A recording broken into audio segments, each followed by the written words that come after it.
Hi, everybody. Welcome to Fireside Adoptees, Legislation and Constellation Space. I'm Greg Gentry of Fireside Adoptees. We're here to talk with Maria Heckinger about her adoptee story. And Maria is a Greek adoptee. I'd like to read a little bit of a biographical statement that she prepared for us, which is really compelling here. Maria says, I am one of 3,200 Greek orphans adopted to the U.S. as part of the 1953 Refugee Act between Greece and the U.S., born in Patras, Greece in May of 1953. I spent my first 3 years in the Patras Home for Foundlings until I was adopted. My childhood was not easy. I kept everyone at arm's length in grade school and middle school, but I reinvented myself in high school. I have credited high school with saving my life. I finally made it to Greece as an adult. I traveled to my birth city, where through sheer serendipity, I found my birth mother, a woman with many secrets. It took me 12 years to finally meet the other members of my extended family. I travel to Greece when I can and enjoy helping other adoptees along their journey. So welcome to Fireside, Maria. We're really honored to have you here. Thank you. I'm honored to be here. I was introduced to this group a few months ago. It's been wonderful. Thank So, you. yeah, I And was on we, a panel with one of your members, and yes, we kind of struck up a conversation, and you hit it off with people. So, and she absolutely. told me about your group. I listened to some sessions. It's wonderful. Thank you so much for having me. Thank you. I was fortunate enough to be in attendance at that panel and saw you on there with Raya. So uh, very nicely done. We appreciate it, and also opened up some questions for me about this whole subject of adoptees and coming from Greece. Mm-hmm. Your story has a lot of complexity, as all adoptee stories do. But I thought, as we talked yesterday and sort of formatted what our approach would be to the interview, we talk a little bit, just a few minutes about the prologue to your story, or the preface to it, which would be a little bit about the life of your birth mother and what things were like for her. So maybe if you just take a couple minutes to talk about sort of setting up the story for talking about your adoption specifically, about how things were in Greece for your birth mother. Oh, wow, that's huge. My birth mother, her name is Heriklia Voukalatu. Voukalatu was my original Greek name. She was born and raised on the island of Lefkada, which is a western island on Greece, on the Ionian side. She had a pretty hard life. I think they underestimate when I say hard life. She never grew up with a mother. Sadly, her mother, in an honor killing, I'm sorry. She did not grow up with a mother because her father killed her mother in an honor killing. This is a little hard to say even, I'm sorry. Over an honor killing, she lost, it was during the war years. And the people on those islands were starving to death. There were Italians everywhere on those islands. My grandfather, I guess you'd say, told my grandmother, don't you take those goats out to pasture. Don't you do that. She did it anyway. She took them out. An Italian saw her, stole a goat, and subsequently she was killed for that. And in the 40s in Greece, there were still arranged marriages. Honor killings were still legal, I guess. Legal is not the word to use, but they were accepted. There was no crime committed. So my mother, Heriklia, grew up raised by her father and her three brothers. When my mother was 6 years old, her mother was killed. When she was 7, she contracted polio. Can you imagine life in a Greek village with polio? It was in her right ankle. She didn't have those expensive shoes. Her life was very, very difficult. She knew nothing of womanhood at all. Which leads to naivete about sexual relations, about anything to do with women.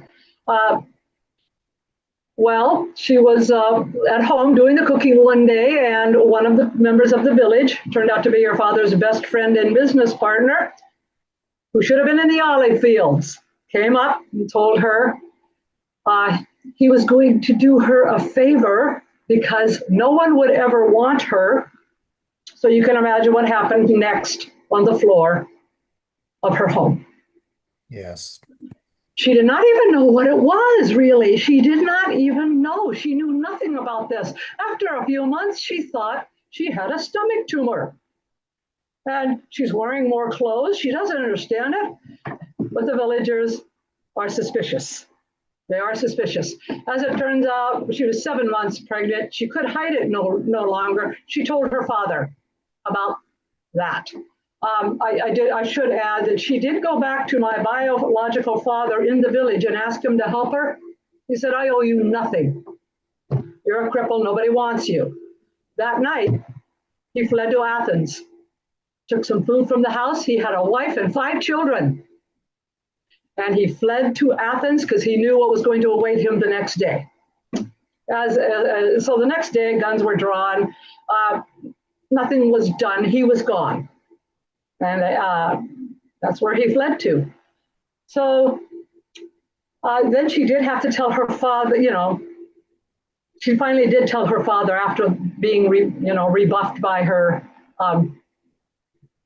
by my father, excuse me. She told her father, who said, that's it. You're on a bus. You're out of here. You are disowned. That's the end of this. She basically gets on a bus a couple of days later with a cousin who went with her to accompany her to the largest city, which was Patras, Greece.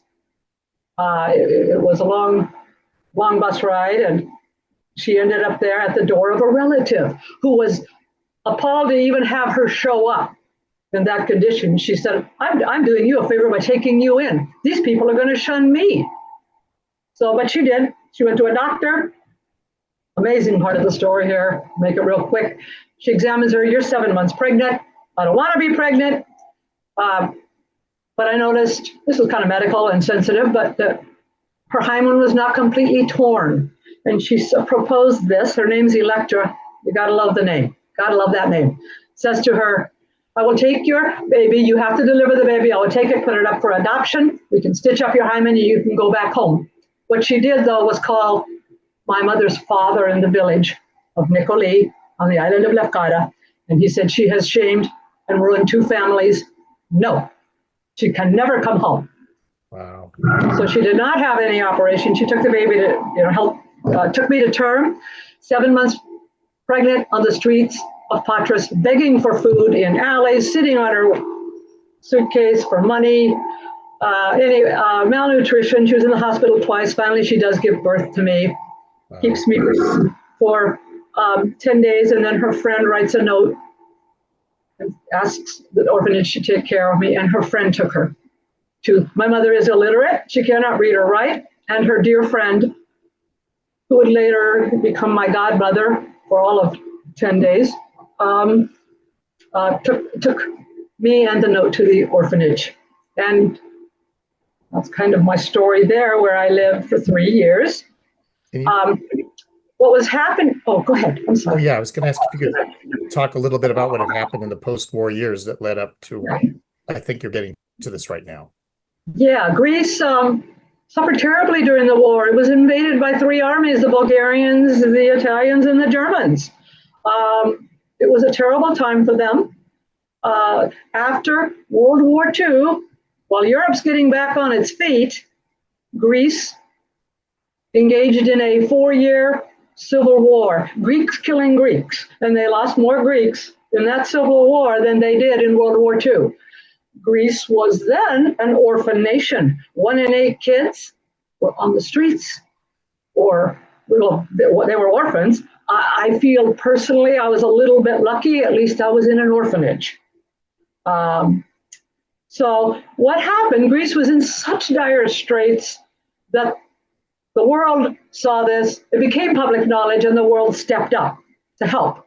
People sent tankers of food, water, clothing, everything to Greece.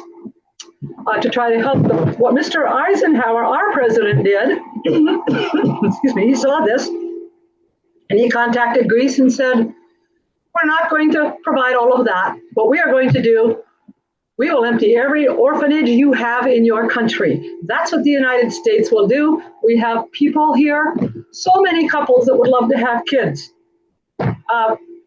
So the countries agreed. They passed legislation, both of them at the same time, passing the legislation. I don't know the exact date, but I was born in 53, and I arrived in San Diego, California,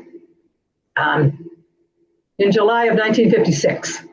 So I was in the orphanage for 3 years, because I was in the orphanage before the legislation even started. So the babies went, I got to go finally in 1956 to San Diego, California. And I was adopted by Mr. and Mrs. Pace. Lovely, lovely mother. It's hard for me to talk about her. She was so wonderful. She saved us from a dad who had such a terrible childhood. He never knew love. He was beaten literally every day by his mother for things like dust on his shoes. Now remember, my dad grew up in Arizona. Dust on your shoes is the order of the day. She was very ill, extremely ill. One of my dad's siblings killed herself because of this woman. So you can imagine what I ended up with as a father. Very abusive and sadistic about it. That's about all I'm going to say. Sure. I had people tell me later in adult life that we really wanted to be close to you, but there was something about you we couldn't get in. Could not get in. And that really hurt me later as an adult, hearing that from people I went to grade school with. So yeah, I noticed you mentioned that in your bio, that you kept everyone at arm's length. I didn't even know I was doing it, though. That's the thing. I was terrible. Home was a war zone. Home was a war zone. I just kept to myself. Didn't tell anybody. Nobody came to visit. We did not ever have company. I've never been to a slumber party, anything like that. Typical abuser, closes ranks around the family. My mother's, I'm just going to say it, he ruined her life. All her dreams, all of it, gone. Okay, we'll move on. So I'm okay. I finally, though, I don't know what. My brother and I growing up, I should mention real quickly, I'm sorry, my parents adopted a little boy 2 years later from the Athens orphanage. We grew up, we were sure we were going to be homeless. We knew we would amount to nothing. Nothing. We were convinced. This is our life. Look at this. But I don't know. I guess we helped each other somehow. High school saved my life. My brother had to leave the home by high school. It was so bad in our house to save his life, literally. But I went to high school. I don't know where this came from. Maybe my Greek mother, my adoptive mother, but I just decided, no, I'm going to reinvent myself. And I jumped into high school like a mad woman. I was athletically gifted. So I was a 3-sport athlete. I was on the student council. I was cheerleader. I sang in the choir, you name it, anything not to go home. So there's my life. But high school, I loved it. I mean, I actually loved that stuff I was doing. I didn't do it just to stay away. I thrived. I thrived in high school. So it was good for you in that sense. It gave you the safety cushion away from home, but it also was developing things that you were really interested in and really yes, people thought I was cool, for lack of a better word, in high school at that time. Yes. Wow. And the sports was always a great. I was a really good gymnast and I won a bunch of awards and I was good at it. And it was kind of a little, somebody saying I was finally good at something, not yelling at me for something, It was this whole world. I can do things. So that was that saved my life. So many people hated high school. It saved me. It literally saved me. So. Incidentally, I was actually adopted in San Diego as well in 1969. I think I may have mentioned that. Maybe you've forgotten that, but yeah. Oh, so I grew up there. Okay. That's awesome. Okay. When I have a question about the Greek adoption piece. I know this is a huge thing because there are elements here in the adoption practice that I know that we may or may not feel comfortable about talking about some of them. But essentially, did you come over with any form of documentation or anything that said who you were or anything to your name? Yes, we did. I should mention we were proxy adoptions. Backing up to the big adoption history of Greece, they also sent about 600 children to the Netherlands and a few other scattered places. People in the Netherlands, if they wanted to adopt a Greek child, had to go to Greece and show up and pick. And they could kind of see the parents. And the Greek adoptees were proxy adoptions. They send you a picture. Hey, what do you think? Yes or no? You didn't really get a lot of selection. It's boy or girl, basically. And that's kind of problematic. That proved to be a quick way to get us out of there. And I like that part. But also think about it. Proxy adoptions. You're like a mail order child. You don't know where they're going. There was another the organization that was we were all proxy adoptions, but other agencies did a little better job of checking. Give kudos to ISS, International Social Services. They helped with the Greek adoptions and they checked. They did some research on these families. So some of us had great experiences. I mean, there's no guarantee no matter if you're born. I understand that. So that was, yes, I came with lots of documentation, that my mother was wise enough and wonderful enough to save back to the inquiry letter she saved the article in the paper that talked about Greek kids available for adoption. Come and get them. Amazing. So they did. We fit in. We fit in. The Jewish people, a lot of Jewish people, couples adopted children. Right in. I don't want to really get too much into that, but we fit in. We came with documentation. The sad part of our journey, which I may get to later, I hope, 1-year passports. Here's your passport. Go. And that's the end of it. The citizen issue, which is not really something to discuss just now, but that proved to be a terrible thing for all Greek adoptees. We have passports. We were going there. Unless something happened to them, we all have documentation. But sadly, we're not allowed to come back. Well, that's a little later. Yeah. I hope we can talk in a little bit here about how records and finding your mother, the importance of that. Yes. But you grew up daydreaming about who your biological parents might have been. I think you said yes, I did. I have had this since I was a little girl. Somehow, I don't know. I mean, old enough to. I am the love child of Maria Callas and Aristotle Onassis. A lot of Greeks have fantasies. That was mine. I was their love child. They could not recognize me, but they had to be better parents, at least parent, than what I had. Yeah. For me, fantasies were huge. But, and fantasizing that you're going to be homeless. You have so many missing pieces. You're constantly wondering and making up stories about how your life's going to be and what you want to be. So, yes, I didn't quite get the bank account, but I did okay.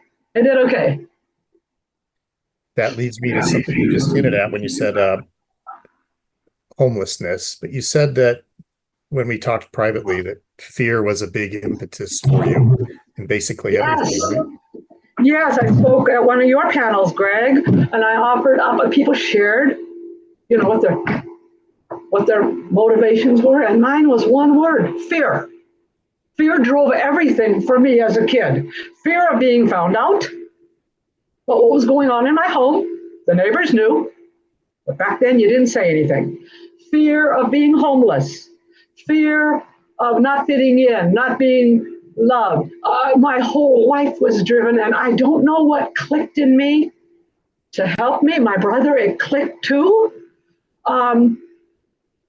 We're not going to do this. We're going to make ourselves, we're going to make it. First of all, what really did help was you living with your family. At 18, you could leave the house. There was an end in sight. Wasn't sure we were going to make it some days, but there was an end in sight. I end up leaving home because of a line. I am sorry to say that too many beloved adoptees of my friends have been told as well. You'd be dead in a gutter if we didn't adopt you. My dad was a frightening man, 6'4", by the way, huge and big. And I called him a really bad word. I swore at him, which, you have no idea. I called him a terrible name, and I said, I'll be gone in a week. And I was. I kept my promise. I was gone in a week. I know he felt bad because as I'm getting ready, there's just, he pulled up the truck. He helped me move my stuff. I don't think he was trying to get rid of me. I genuinely thought at the time, you feel bad about this, didn't you? But you can't apologize. He could never apologize. Never. Not in my life have I ever heard my dad say one time he was sorry. Especially not to no, he didn't do that. So he was a World War II veteran, Pearl Harbor, a college professor, big man, no, you aren't. No. So, but with age, I have to say, people ask me all the time, have you forgiven your father? And I don't say it with, animosity. No. The answer is no. But the door's ajar. I was just going to say something about that. Have I forgiven him? No, but with understanding his childhood now and what he went through, and his mother, geez, she shouldn't have even had children. But so there it is. That's what he grew up with, a life, and I think that's like generational poverty. That generational abuse still goes on. It still goes on. My brother's a father, nothing. He would never touch, so the cycle's been broken. Yay. That's a good cycle to break. Yeah, sure. That's the way that trauma can be landed on and manifest in families across them. So I don't know. Maybe someday. I hope so, but I can't get there yet, just yet. And I have had so much therapy, everyone, so much therapy. Trying to deal with, you name it. It's going to a counselor for adoption issues. It's for, a lot of therapy. I'm not ashamed to say that because I needed it. So I'm 71 years old, Greg, and I'm getting teary here a little. I'm sorry. I still deal with this. I still deal with those fears, but I have enough behind me now to go, stop it. You're better than that. And you can do this. And depression is a thing I deal with, though. But I had a 31-year teaching career. Super successful there. My brother is an operating room nurse. Mr. Beaton had to leave home. Another family took him in. He's real smart, got into college, and look at him. He has a wife and I have a niece. Who thought? The Pace kids. I'll tell you something interesting that's kind of a compliment maybe people would want to hear. My family, my parents adopted 2 other children. They didn't turn out well at all. They are from San Diego. People knew what was going on in our house.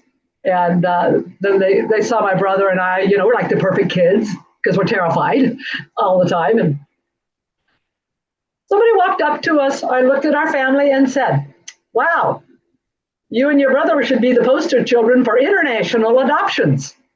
Because in essence, look what they got when they adopted from San Diego. I'm not trying to be critical or harsh at all, but people were astounded that the kids from Greece through all of that would turn out to be great, and the other 2 would end up in jail and prison and drug addicts. I think we summed that up. There you go. So that was also going on in my house, along with, the dealing with the drug addicts and the prisons and the visits to the jail with Yeah, with my, living with dad. So, Sure. okay. So, so you got out of San Diego, you went to, I think where you still are, right? Washington State. Yeah. Yep. And We're in God's country up here. Yes. it's a nice area. I've been up in that area a few times. What were you thinking about trying to connect or find biological family back in Greece around Oh, that that's a time? very unusual part. And this is the part that makes me feel a little bit bad for my dear friends who are looking, who would give their right arm for a name. I go to Patras. I go to the orphan. I didn't know it was even there. Man, the old man told us, yeah, it's still there. Go there. The director welcomes me in and asks me if I want to see my records, which amazed me that the orphanage was still there, first of all. It was rebuilt. It's not the same one I lived in, but it was rebuilt. And they have big ledgers at the orphanage I'm from, big ledgers. When you were found, I was put in a baby box outside, and you hear the baby crying, and the nurses go out and get me from the box. The babies from the box is outside on the gate. They bring us in and they document everything, what you were wearing. They did not weigh us, which is interesting, but they took all kinds of information and wrote it down. And everybody has a ledger page. When I went into that orphanage in 1984, I had full access to everything. Everything. You want to see your papers? I go, sure. Thinking, Wow. yeah, thinking, oh, it's just going to be the papers I have from Greece. No, a note from my mother, as I shared with you. That note was there because it was in the baby box. Wow. Right there. They had another piece of paper that was, my mother tried to ensure she could get me back. And she filed a paper with City Hall, which cost her custody of me. My mother, well, let me back up just a second here. I'm so sorry. I jumped ahead a bit. They showed me the papers. One of my friends who was with me said, well, there's a part of Patras where the people from Lefkada live. It's called Sinora. Let's go. Okay, we're going. We knock on, we go to the neighborhood, we park the car, we start knocking on doors. Do you know Harikli Abukalatu? No. Third one. Well, yeah, does she have and then we asked, does she have a limp? Because she had polio as a little girl. Yes, she does. Well, maybe that's her. She pointed us to the bathrooms right down the hill. So she's down there cleaning the bathrooms. We go there. My friend approaches her, of course. Think about this. I'm a rape victim thing. She sees us. She comes out, throws an absolute fit, denying, how dare you come here and do that. We even showed her the document, the note, not knowing she was illiterate. She looked right at it. We were sure we had the wrong woman. She asked for a phone number that night. She calls, because she knew a woman who could help us. She calls and meet me in the park behind the tree and the rock from the left, secret. She literally walked through the bushes and sat down. Wow. And her first words to me was, I am your mother. This is just like the movies. Wow. My first question is what everybody asks, and all you adoptees out there and anybody else, you said you were coming back for me in that note. Why didn't you? And then she told me her story that I just shared earlier about Lefkada and life and homelessness and begging for food. After she had me, I should have mentioned that a friend of hers took her, that she had met while in the hospital. One of the times she was in the hospital for malnutrition, this woman loved her, took a shine to her, was her friend, and took her in. I have a spare bedroom, you can stay there. So when she gave birth to me, which was a long process, she was damaged, so she had to have her next child C-section. But when she kept me for 10 days. 10 days she kept me. And her friend talked her into, look at you, you're homeless. You're still homeless, you need a job. And she had access to this job at a furniture factory. You need to take the job. Long story short, she put me 10 days later. I was in the Patras Home for Foundlings, the Refocomion, Refocomion, that's the home for babies. So that's where I was, and I hope I've made sense here. Absolutely. It's just incredible that I think probably everybody who's searched, and you have exceptional circumstances that probably in the US we don't have this domestic adoptee here, but I you skipped found an her. important part here. Sorry. Oh, go ahead, please. No, at the orphanage, my friends are with me. Sonora, the neighborhood. We go there. You know, the lady tells us about all of that. But oh shoot, I'm so sorry. Basically, the time frame was 1 day. 1 day. I found my birth mother in 1 day. Unbelievable. And beautiful friends of mine, as I said, would give anything for a name. You really need your mother's name in Greece. It really helps you. The mother's name, not the father's as much. And luckily I had that. So Greek adoptees struggle getting those mothers' names. Did you continue a relationship with her after finding her? Yes. Oh my gosh. She invited me to stay in her home. Those were some funny moments. She invited me to stay in her home. Come. I spent a week in her home. I don't even know these people. But she was my mother. I knew that. And so what? It was crazy, the language barrier, trying to get along. But it was really wonderful. A real sad part, though, for me. We're sightseeing. We're in the cab. She looks at me and she does this, very sad. And she's saying all this Greek stuff. I asked the cabbie, what is she saying? She said, you need to take a gun and shoot her. I'm alarmed. Why? Because she gave you up. And she feels so guilty. She says, you have the right to kill her if you want. So that was very dramatic. Of course not. I tried in my limited and my help with friends. I'm so thankful for you. I am in America. I have a good life thanks to you. I can never thank you enough. I can't imagine your pain. It was just a lot of those kinds of discussions. It was emotionally draining, but it was really wonderful. So, yeah, it was amazing. And then trying to tell her relatives in Greece who I was. Well, she's a relative from a cousin from my father's side. Nobody could really question that too much because he's on, the island.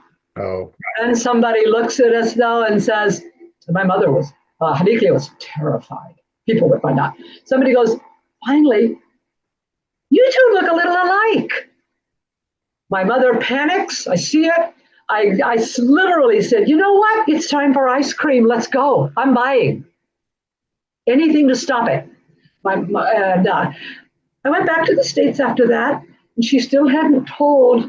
I have a half sister. She had a daughter 10 years later. I'm sorry, with a man. She met a wonderful man, loved her.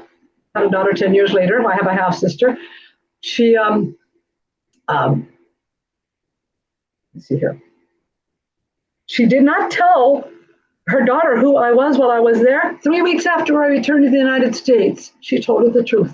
Nobody knew about me, ever. And we'd go to functions in Greece and nobody knew who I was, at the beginning. And I love the Greeks. They start talking about you right in front of you. Oh, I love it. It's just wonderful. They're such warm, lovely people. So there you go. Yeah. I found my mother in 1 day. I feel guilty.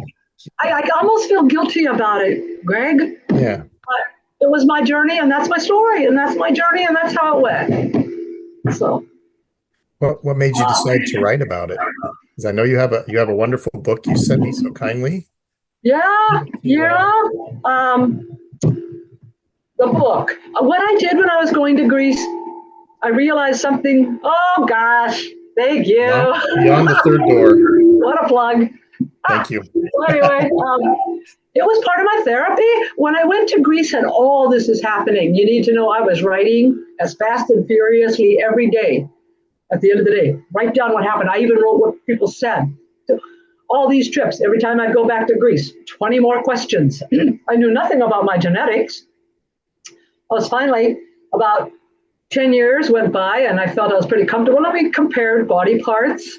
And she cried when she found out her daughter, my half-sister, and I had the same blood type. They're little people. They looked at me and very sweetly said, Maria, you big woman. I'm going, okay. That startled me. It made me laugh. I'm not a big woman in Greece. I'm not a big woman in America, but they thought I was a really big woman. So that would crack me up. I found out about problems, medical problems on her side. I still have half of the story missing, of course, but I did get a little bit of information. So that was helpful. And notebook after notebook was filled and filled.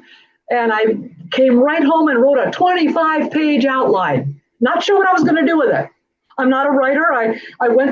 When I decided to write my book, I went back to college here and took 2 years of memoir writing. I am not a writer. But I had a story that was so good, I wanted to put it down for my godchildren, or close Greek adoptee friends of mine. And after I retired from teaching, I said it's now or never. And I can honestly tell you, if I had not written that book, this is not being dramatic, I probably would have died from the guilt, because I swore in 1984, when I found her and all of this happened, I'm going to write this down. I'm going to write it down. And I just decided to start writing, and I have no idea. I started with my mother's, rape and her horrible beginning. That's where I started the book. I started sort of at the beginning, and it has narrators. Everybody gets to speak their part, my mother, my adoptive mother, and me. And it was therapy. I have to tell you, I wrote that whole book. Not one word about my adoptive family. The whole book. Wow. And my editor, friend, teacher, professor, helper said, "You're not going to get away with that, and you know it." Start writing. I had to go to therapy to write about my family, which was so hard. I left a lot out. It's not a pity party. I did not want it to be a pity party, but I wanted people to understand. So I wrote and wrote and wrote and wrote, and it's an easy read. It's 2 hours. It's not a big book, pictures, but it helped me heal. Everybody talks, a lot of adoptees talk about how they heal. That was one of my ways, and of all things, writing, because no, I didn't take those classes in college. Are you kidding? I didn't want to do that. So anyway, but I knew how to get what I wanted, and go to school. You don't even know what you're doing. So yes, I mean, amazing things like that. Yeah, it was great. I'm glad I did it, because it would have eaten me alive inside. I know how I sound, people. Greg, I know how I sound. I would have died from the depression and the disappointment in myself, because I had come so far. And if I had not written it, I feel that way. I believe that my life would be much shorter if I had not achieved something so vital in my life to my healing. I don't know, I would have got cancer or something. I know exactly how I sound, but that's how I feel about it. I would have probably not made it. Yeah. So I did it. I'm glad you did that for yourself. Yeah. How did you find other Greek adoptees to connect to? Oh, wow. Yeah, that is, I don't even it's been so long now. I'm trying to think when I first, I can't even remember when I first, but there's some wonderful, the Greeks like you, there's some wonderful websites for us. And Greek, we have our places we go. I don't know, I just started looking, and there are groups all over the country now. I just shared with Greg, you've got 8 Greek adoptees surrounding you. Literally Connecticut, New Hampshire, Vermont. You have a whole group of them. We have a West Coast group. We have groups. We keep, for the most part, we keep in touch, support each other. We're going to have a reunion in San Antonio, Texas in August, and I can't wait. So really we have our reunions too. We keep our, I'm so excited because I'm going to go to that reunion and meet people I feel I am dear friends with after 4 years I've never met. Wow. But I was curious, with adoptees I noticed, just maybe, We get right to it when we talk. That is one thing I have to say I enjoy about this community. It's we get right in there. How are your parents? Were they good? Bad? What happened? Boo, boo, boo. We're so deeply connected in the first place. I think we all feel we have the right, and we get right to it. People go, how can you start asking all these personal questions? Because I can, and these people are my people, and we do, and you get right to the root of it, and it's all emotional and crying and everything, but real tender moments, real. I've seen the beautiful side of people with Great my observation. Yeah. friends. Yeah. They're not all perfect by any means. Every group has a ringer or two, but they are dear, supportive, lovely people. We have our heroes and our champions as well. I'm sure you are. Too many. We have ours. One of them's watching. A couple of them are watching. So we have our heroes too. So. Wonderful. I think you're exactly right about how we can, like people that go right out of the starting gate, and I hadn't realized it until you just said it, but we do.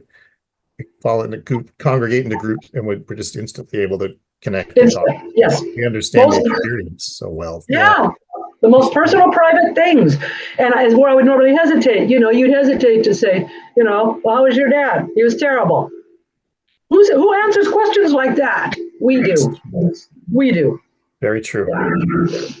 Yeah. This is part of the joy of speaking to other adoptees, is you bring awareness to things that yes, I knew that somewhere, but no one's ever just articulated it for me. Yeah, so thank you for that. It really rings true. Very emotionally uplifting. Very, very helpful. These groups are so helpful too. So helpful. I can call up or text or message anybody, and and we have all had those conversations. Somebody's going through a rough time, we all rally. I'm sure most adoptees do that. I'm just saying, the Greeks, we rally. Somebody's in trouble, people are there. People are there for support and love, and you can't put a price on that. You can't put a price on it. I completely agree with that. So you shared something real quick here towards the end about your birth certificate. When you finally got it. And what was that like for you? I don't know. I'm just completely blown away. People, the records are not really, I don't know. There's not one special rule, it seems like, for getting your records. For example, I've never had a birth certificate growing up, ever. Made complications a little bit along the way. 3 days to register to vote, things like that. You have to go to your port of entry. All this. Anyway, wait a minute here. So I never had a birth certificate, but I called my dear friend. I just decided I'd given up. I'm 71. I was 70. I don't have a birth certificate. My dear friend said, well, let's try this place. This offers of records. I've been to the orphanage. I've been in places. And what I did, because of the state of things in Greece with adoptees, I'd like to mention that if I have a minute or so about that, but because of that, I did not tell them I was an adoptee. I did not tell them. Yeah. Things are not always exactly as they should be for us right now. And I just wrote her and said, hey, do you have my birth certificate? I listed my village, my father, my mother. I had the information. She writes back, sure. You want a copy? Oh my goodness. Wow. And I wrote to my dear friend, and she goes, no way. No, they're not going to give it to you. And I'm thinking, no way. This is a rabbit hole. Next day, my birth certificate arrives via email, a copy. And on it, it said I was a Greek adoptee. I don't know, the clerk who did this for me, one of two scenarios, didn't read it very carefully or was supportive of people like me. Well, I don't know the reason, but boom, another thing, in like 2 days, I had my birth certificate at 71 years of age. Unbelievable. Yeah. People take that for granted. Adoptees don't always take that for granted. So, yeah. I don't know. Yeah. Yeah. Not my original one. But you didn't have any, what you're saying, No, nothing. no, no. And here's a really interesting piece. Greek adoptees, what helps us a lot is going through the Freedom of Information Act, FOIA. They send you your papers, your immigration papers from Greece, and everything's there. The front page of my FOIA report, my birth mother's name is on it. I see, I'm telling you, it's just crazy. It's crazy at times. Every adoptee has a different document story. We just compare. That's another thing. We compare notes. I told people I had that, and I was sending out copies right and left of my birth certificates. Greek adoptees, what? That kind of thing. So I thought that was astounding to get that. I was literally speechless. So you just don't. I don't know. I seem to be blessed. I have the Greek karma, I guess, in some ways. Everything just fell into place, and finally, I have that last piece of paperwork I kind of always wanted. So that was really wonderful. And you, go ahead. Did you have a question? I'm sorry. I was wondering if you'd like to say a few words to the degree that you're comfortable about what happened in Greek adoption. I know we said that might be a sensitive topic for you. It is to all the Greek adoptees.